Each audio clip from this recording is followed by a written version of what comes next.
Redditor almost kills 5 people in a sauna and breaks into a house. Crazy stories from Reddit. Tifu. Telling my dad about the Karen meme. My family loves to overshare. This lack of filter sometimes has the tendency to get people into trouble because not all the information is provided, even when it's meant harmlessly. My parents are a bit older, prime okay, boomer age. I was talking to my dad the other day on the phone because his birthday dinner was a few days later. I asked how mom was doing and he goes on to tell me a story how my mom and aunt, Karen, were at the store and the cashier made a mistake. My aunt went off on the cashier and asked to see the manager. My mom was mortified and tried to calm her down but she wasn't having it. I then mentioned to my dad, "That's such a Karen thing." He goes on to say, "Yeah, your aunt does that a lot." I tell him, "That's the funny part, the Karen meme is a real thing. It's when an entitled, typically white, woman gets angry at the smallest mistake and asks for the manager." My dad found this hilarious and I explain in more detail. I sent him a few links to sites explaining it online. He finds all of this hilarious and she even has the Karen hairstyle. This sends him down the Google Images rabbit hole and the next few days he sends me random memes of Karens doing Karen stuff adding "your aunt did this last week" or "I think this one is about your aunt." This leads up to his birthday dinner with extended family. My dad's birthday dinner is going well. Everyone is having a good time, good food, and drinks, etc. Suddenly my aunt, sitting a few seats down from me, leans forward and loudly shouts down the table, "Hey, my name. What's this whole thing about making a meme about me?" I respond, "Hush." She then tells me my dad sent her all these memes about things she's done. He didn't give her the context that it's a generic meme from the internet and what it's about. Now, my aunt thinks I made all these memes about her real life events. At this point, the entire family thinks I created this meme on the internet about my aunt's antics in public. There is a back and forth discussion about it being really rude of me. She's pulling a Karen and starts chewing me out. Meanwhile, I am looking at my dad like, "WTF, back me up here." My dad finally steps in to say that this is just a random viral internet thing and that I didn't make these up behind my aunt's back. Even after explaining, she's a bit irritated. It is apparent she is embarrassed that she is so much like a Karen and couldn't tell the difference between the stories online and her own encounters. TLDR, I told my dad about the Karen meme because my aunt is named Karen and acts like a Karen. My dad sends my aunt memes he found. My aunt think I made them about her. She'd bring it up at my dad's birthday dinner, and pulls a Karen on me. Tifu by almost killing myself and 5 people in a sauna. Today after my workout I decided to try out my gym's sauna room. I went into the sauna, which was practically full, had about 5 people in it, and after spending about 10-15 minutes, I was barely sweating. I decided that it would be a good idea to pour some water on the heating system, the one that has rocks on top. I asked the people in the room if they would like me to make it a bit hotter by splashing some water on the rocks. Everyone said yes. I took the little wooden water container that every sauna has, left the room, and went the pool that's located just outside the sauna. I filled up the bucket, came back into the sauna and proceeded to splash a lot of water on the rocks. The room got much hotter right away. For some reason, my eyes started burning and my lungs felt like they were on fire. Everyone in the room started wheezing and coughing. We all rushed to get out of the sauna. The door is pretty small, and it was complete chaos. Everyone in the pool area was extremely confused as to why we all came flying out of the sauna. We were wheezing and coughing and dry heaving.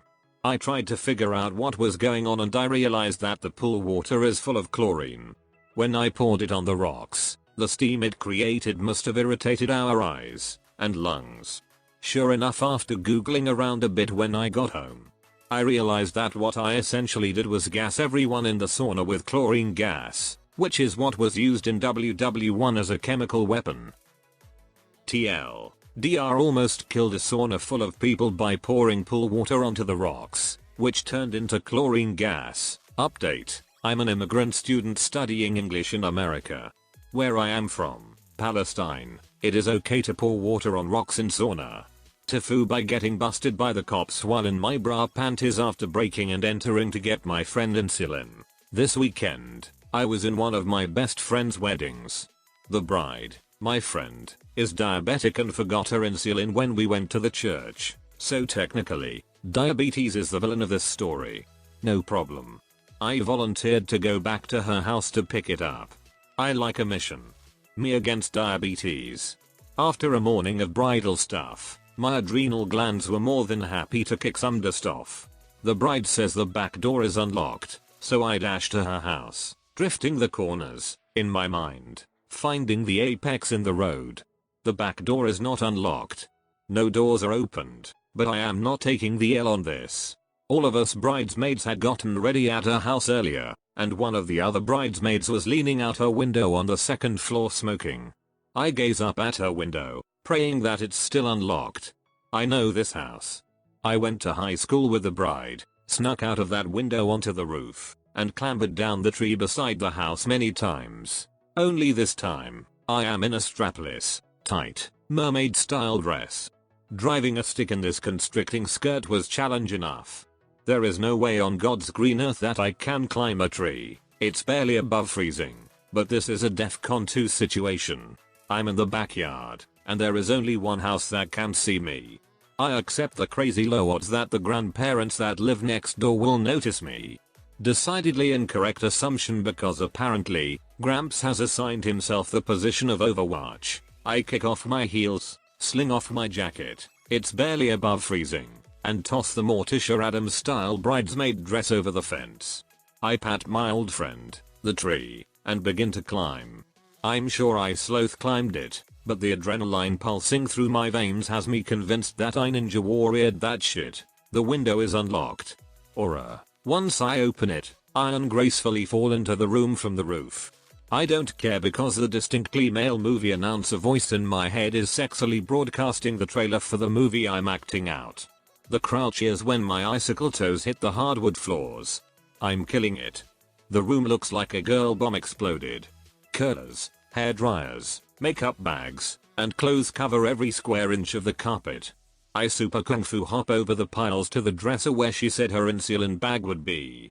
It's not there. I rifle through the piles, shaking like a scared dog from the cold. Nope. To the bathroom. Nope. A massive rock drops into my stomach when I can't find her insulin. The clock is ticking. I launch down the stairs, 2 at a time, and run through the house as my eyes scan every surface. I find it on the kitchen counter, a full floor away from where she thought she left it. Boo-ow. I'm back in the game. I shotgun pump my arm and grab the bag. I make sure I can lock the kitchen door from the inside. I mentally check, yep, I left all of my stuff outside. I step into the garage, shutting the door behind me. As I'm jiggling the lock door knob, I hear the whoop whoop of a police car.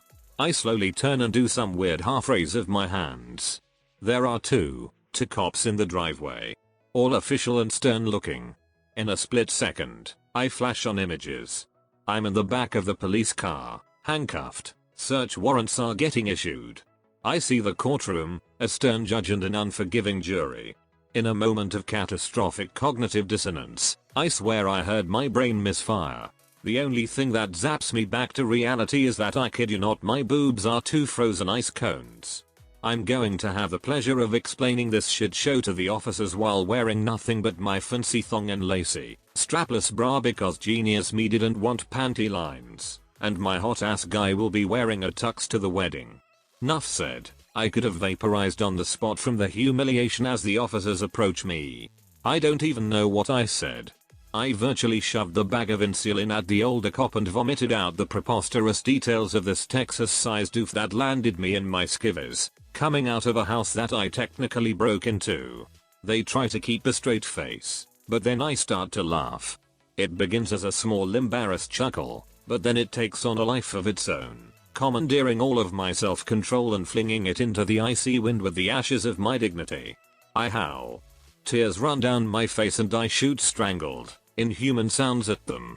I can make no sound other than drawn out vowels. God, it's embarrassing. The cops are trying to ask me questions, and instead, they get Muttley the dog. All I can do is wheeze, or tear and shake from the cold. Finally, I beg them to let me put my clothes on. One gallantly swings his arm to tell me to proceed to the backyard to recover my assortment of clothing cringingly clinging to the fence. They are gentlemen about it as I jump and shimmy into this hell contraption of a bridesmaid's dress. They ask me if there is anyone that I can call from the family to confirm the story. I call the bride. She doesn't pick up. I call the bride's mom. She doesn't pick up. I call the love of my life. He picks up on the first ring. God, I love that man. He doesn't know why I left the church but immediately goes into solve this shit fast mode. He gets the bride's dad. It gets sorted. My guy is waiting in the parking lot when I pull up. Panic rolls across his face when he sees me, thinking I have been crying. I laugh the rest of my makeup off with him when I tell him the story. We're getting married soon, and I think the bride should have to perform a commensurate task to climbing a tree in freezing weather in her underwear. I'm definitely taking suggestions. This all happened in a decently small town. This story has ripped through the gossip mill like Taco Bell through the colon. My oldest brother is apparently friends with the young cop that I could never make myself look in the eye. Yet never living this down, and I'm never more grateful to have moved away. Also, LPT, I'm an idiot, so maybe you all know this, but don't hand your phone to the police. Put the call on speaker or show the text from your hand. Do not physically place your property in the care of the police. Advice from a law student who was more than happy to lecture me for 20 minutes at the reception. TLDR, title says it all. Insulin is a life-saving drug, and at least for one day, I kicked diabetes ass. You gotta do what you gotta do, even if it means being a streaking Tarzan cat burglar. Tofu by making my one-night stand breakfast. I got out of a bad relationship a few months ago and only recently felt good enough to get out of the house again. This was my first ever boyfriend and he turned out to be a piece of crap, so I was obviously a bit hesitant. But some old friends from high school were visiting my town and asked if I wanted to go on a bar crawl with them and I figured fuck it, it's not like anything will happen, other than getting drunk with some pals, so why not? At the first bar we run into a group of guys from my university. I had seen some of them around but never spoke to them before. One of my friends decides she's going to force me to get out of my shell and drags our group over to talk with them. I'm extremely quiet, like, weirdly quiet to most people, so I end up sitting in the corner of our booth and not saying anything, just drinking and feeling awkward. Well, one of the guys in the other group, let's call him Adam, is also being weirdly quiet. So my friends and his friends, who are already tipsy, decide to make things as awkward as possible by making us play truth or dare, except we have to drink when we don't want to answer something. There are a lot of personal sexual questions neither of us want to answer, so we end up drinking quite a bit. And by the time we're done the first bar, Adam and I are on a whole different plane of existence from everyone else. And it turned out we had a lot in common, and he was pretty cute, and we're goofing around and laughing the whole time. I started to get butterflies in my stomach, and not just from the alcohol. Adam has my exact sense of humor and is really sweet and kind. We wander off and start having deep drunk conversations about feeling left out of things and how annoying it is when people say shit like can they speak. I tell him I'm walking home and he offers to walk with me. I know where this is going but I'm drunk enough that I don't feel nervous, plus I feel like I have a genuine connection with this guy. Our friends are wolf whistling as we leave and instead of being embarrassed, I feel weirdly proud. So we get to my place, talk and smoke for a bit, and do the deed. I wake up earlier than him and decide I'm going to make a nice breakfast.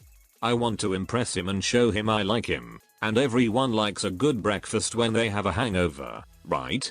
So I sneak out of bed and make scrambled eggs, French toast, and sausage. I prefer almond milk so I use that for the eggs and French toast. He wakes up and tells me I look just as cute sober. At this point I'm convinced he's the love of my life. He sees the breakfast and gets excited and I'm like yes. My plan worked. I'm going to get to his heart through his stomach. We eat and everything's going great for a few bites. Then he makes a weird face and clears his throat. His eyes start to widen and he asks me what if there were nuts in the bread or something. I say no, but I used almond milk. He jumps out of his chair and says call an ambulance right now. I'm freaking the fuck out. He's wheezing and stuff and looks absolutely panicked. I ask if he has an EpiPen and he shakes his head no. So I call an ambulance and tell them he's having an allergic reaction and paramedics come and haul him off. This happened last weekend. I have not heard back from him since. I found his buddy and confirmed he is not dead. I guess accidentally triggering a severe allergic reaction does not lead to romance. TLDR. Tried to impress my romantic interest by cooking for him. He went into anaphylaxis and no longer wants to speak to me. Tofu by telling my grown-ass college students what contraceptives are at a conservative Christian university. I'm a grad student teaching freshman English courses at a conservative Christian university. At the end of the semester, my students have to present a slideshow proposing a change they think would make the world better. One of my students, Stephen, asked if he could make his slideshow about safe sex education being made mandatory in all public high schools. Me, not even sure if I was allowed to prove a topic in favor of rampant and unchecked fornication among the youths of America, eventually told him to go for it, warning him that he'd have to be very careful about what he put in his slideshow, considering his topic. The day of Stephen's presentation arrives. He marches to the front and begins his slideshow, entitled The Case for Contraceptives. It's fucking great. He tells a story about bees, who, if they want to get some sweet nectar from flowers without spreading any of their pollen around, need to learn to wear little booties on their feet. I laughed through the whole thing and then turned to the class to discuss the presentation's effectiveness. But several students had blank expressions. Finally, one of the students, Goober, this student and his nickname is Pure Gold, but that's another story, raised his hand and said, "Ms. Holt, what say? Contraceptive?" I started to smile but stopped as I realized he was serious. I paused and remembered my life before college, shuttled in a bubble between homeschooling and church and youth group. We had a brief discussion about contraceptives then and there. The next day, my classroom behavior was put under review by my boss and my boss, and I was warned I was under unofficial probation. Everyone at this university signs up as an at-will employee, meaning we can be fired at any time for any reason. Names changed to protect the guilty TLDR. I nearly lose my job at a conservative Christian university after explaining what contraceptives are to a few of my confused students. Like and subscribe for daily uploads. Comment your confessions.